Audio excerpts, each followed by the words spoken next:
এবার দেখলাম নতুন নতুন অনেক বই বের হইছে, ওগুলা দেখলাম, ওগুলাও কেনার জন্য আসছি। ওই যে নতুন বইয়ের একটা যে পাতার গন্ধ, এইটা তো আপনি রিপ্লেস করতে পারবেন না ইলেকট্রনিক ডিভাইস দিয়ে। আমার স্বাভাবিক হুমায়ুন আহমেদ আর মরিয়মের বইগুলো পড়া হয়, আমার অনেক পছন্দ, ওগুলা দেখার জন্য আসছি। আর এবার দেখলাম নতুন নতুন অনেক বই বের হইছে, ওগুলা দেখলাম, ওগুলাও কেনার জন্য আসছি। ছোটবেলায় আসলে সবাই বাবা মার সাথে আসে, আজকে কাদের সাথে আসলেন আর কেমন লাগছে? আজকে আমি হলো আমার বোন আর আমার ফ্রেন্ডের সাথে আসছি। আসলে আমাদের বিশেষ ইচ্ছাটা হলো বই কেনা আর দুইজন মিলে শাড়ি পরে একটু ছবি তুলবো, এটাই। রোজার মাসে আসলে যদি বইমেলাটা না হয়ে অন্য মাসে হতো কেমন লাগে? তাহলে খুবই ভালো হতো। এখন আমাদের কষ্ট করে রোজা রেখে আসতে হচ্ছে, গরম সব কিছু মিলে কষ্ট হয়ে যাচ্ছে। আসলে স্কুল কলেজে যারা পড়ুয়া তারা আসলে স্কুলের বইয়ের পাশাপাশি কতটা সময় পাচ্ছে অন্য লেখকের বই পড়ার জন্য? এখন যেহেতু পড়াশোনার চাপ একটু বেশি, ওইভাবে সময় করা হয় না বই পড়ার জন্য। যখন বন্ধ থাকে সেই টাইমটুকুতে পড়া হয়। কিছু নতুন বই দেখেছি আমি, এই দুটো বই কিনলামও, নতুন দুটো বই।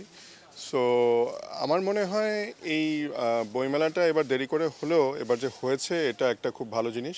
কেননা আমাদের লেখকরাও যেমন উৎসাহিত হয়, আমাদের পাঠকরাও সবসময় আমরা উদ্গ্রীব হয়ে থাকি এই বইমেলার জন্য। সো সব মিলিয়ে আমার মনে হয় ভালো।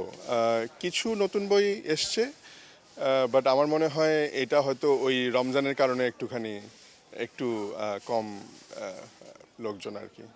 বর্তমানে আসলে যে জেনজি জেনারেশন বলা হয় তারা কি আসলে বইয়ের প্রতি থেকে কি বের হয়ে মোবাইলের প্রতি বেশি আসক্ত কিনা?